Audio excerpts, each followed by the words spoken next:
All right, so I think we're good when we're recording. Yep. So this is our week three lecture response discussion. Week three lecture key points. The media teaches us what like normal is supposed to look like, and moving ads online hurt local newspapers and make it harder for them to stay afloat, I guess. And some TV and online news chambers are more extreme and create echo chambers online. And what we hear about crime doesn't always match the real crime rates. So it's kind of like enlarging what's actually happening. And then the rules and consequences shape behavior. And Yeah. those medias help set those rules. And then fast polarized media can cause confusion, can spread a lot of false info that way. Definitely. Some questions we have are when you scroll your feed, like what rules do you notice about what gets like the most attention?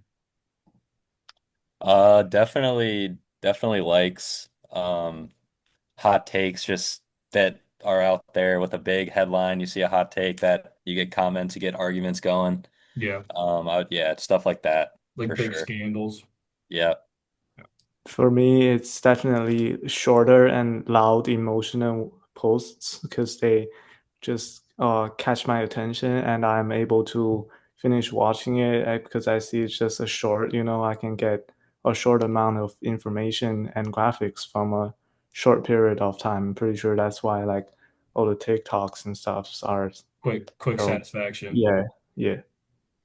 Do you think different news outlets create different realities? Yeah, for sure, because they can obviously have different bias, and then they pick different facts and what they want to show on their end to get their agenda across, I would say. Yes, indeed, because you can watch the same event and hear two very different stories. Right. Everyone has their own say, and whichever side you view it from, it might be different. Yeah, they skew it towards their view more. Where do you go? Where do you go to check if a story is like actually true? What news source do you trust the most, I guess? I mean, you want to make sure that there's a primary source or at least two to three independent sources that are confirming what you're reading and what you're seeing through the media. Definitely. And I could also check the date, the author, and the evidence and the court correction page, because usually those posts need to go through like a security check or something before going online. So those really help you solidify if it's actually true. Like have their credentials validated or something. Right, right, right. When have you felt anomie online, like confusing or no clear rules? What caused that? I mean, from fast posting, anonymous accounts, no moderation with posts. Um, yeah, I mean, that's what I would say. I would feel the same just in unmoderated comment sections or newer groups. This is a lot more common to happen where there's like some of the larger platforms, even like some streaming devices. What you say one bad thing, one illegal thing, and then you get banned. So, yeah. Yeah. What's one small habit you could use to be a smarter media viewer this week? I mean, you could check your sources before you share something. Definitely just make sure you know that it's factual. Reading the past headlines, stuff like that, checking dates. I think for this week, our lectures are mostly about the media. So, uh, just compare your sources and make sure that it's not fake news. You could pause like 10 seconds before sharing to Yeah. make sure it's not that hard to find out if it's real or fake. I'd also even add in like get a wider range of views. Like there's clear that news sources are like specific to one side. So if you get like a little bit of both sides going, then you could get a better overall understanding of what's actually going on. Mhm.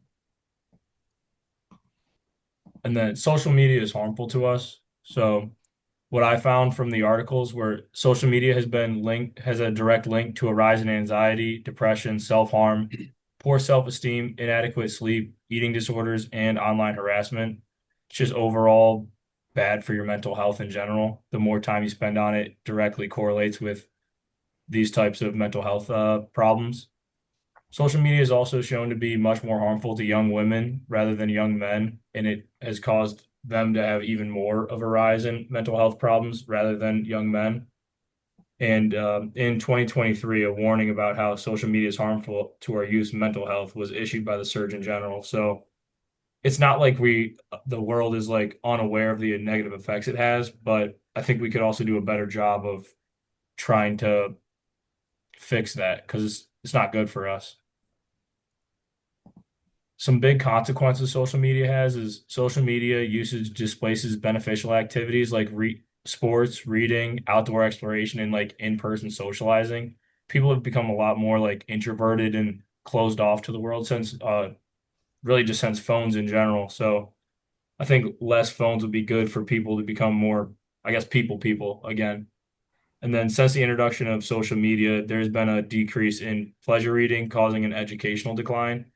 So it's also hurting us in our academics as well because of like low attention spans and things like that.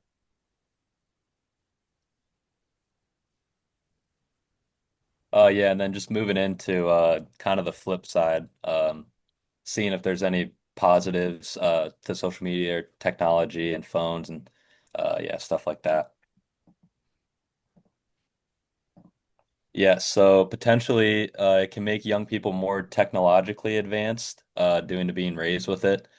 It's a very changing world with technology and AI on the come up. So as young teens, it's just easy to kind of get used to it because it's in our everyday life. I mean, it definitely can make our attention span shorter, but it's definitely good to be aware and up and coming with the new technology. It could also be really good for job networking and job seeking. I know socially, you can make connections on Instagram, Facebook, Snapchat, Twitter, etc. And then professional apps that we use here at Ohio State, like LinkedIn, Handshake, and etc. like that. Social media can also help people stay connected with family or friends across the country, especially as college students, if we have family far away or friends across the country that we just want to stay connected to. And even the NYT opinion article says that it could reduce loneliness and isolation for young kids, which can really be a leading factor in depression and mental health. And then also add into that last slide, according to a 2019 study, one of the links, moderate social media use less than or equal to 2 hours a day can actually create a good sense of connection between high school students. It can help them stay connected and kind of coordinated and know what's going on, and just good for the mental health there, as long as you're not overusing it. Yeah. I agree. Because nowadays it's very normal because a lot of the things that social media provide now were non-existent back then, such as like real-time safety alerts like we have at Right. the Buckeye safety system. It's definitely necessary, but yeah, just at a limited use. I think it's definitely more about moderation rather than completely cutting it out because just like you can connect with family from around the world, stuff like that. So it's just you got to moderate it. Right. All right.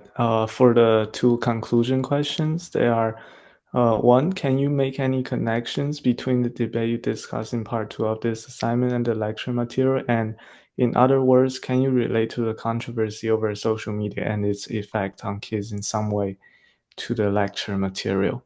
And we think yes. The lecture says media teaches us what seems normal, and social media set looks, trends, and goals for kids every day. That helps explain pressures on mood and self-esteem. And the debate shows some like real harms and even a U.S. Surgeon General warning. So the media shapes normal ideas has health stakes for the youth. Um, the lecture notes also echo chambers and confusion. Feeds boost hot takes and extreme content, which can feel like anomalies or anomalies, I forgot. That maps to how kids can face like toxic cycles online.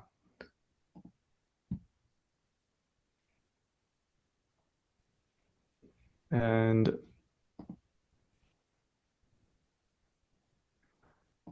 basically, in conclusion, although social media can provide like many benefits, it's important to use it in moderation to avoid the harmful consequences. So as long as you're smart about your usage of it and you can like you're able to sift through the fake and the not fake, you're really not going to see too many negative effects.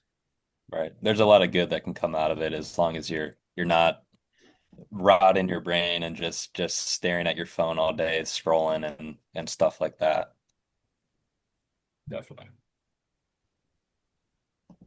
yeah, so in general, relating the controversy normally to the lecture, there's definitely a link. So media as a socializing force and including their algorithm, definitely gives a strong pressure on identity, mood, and like kids' behaviors.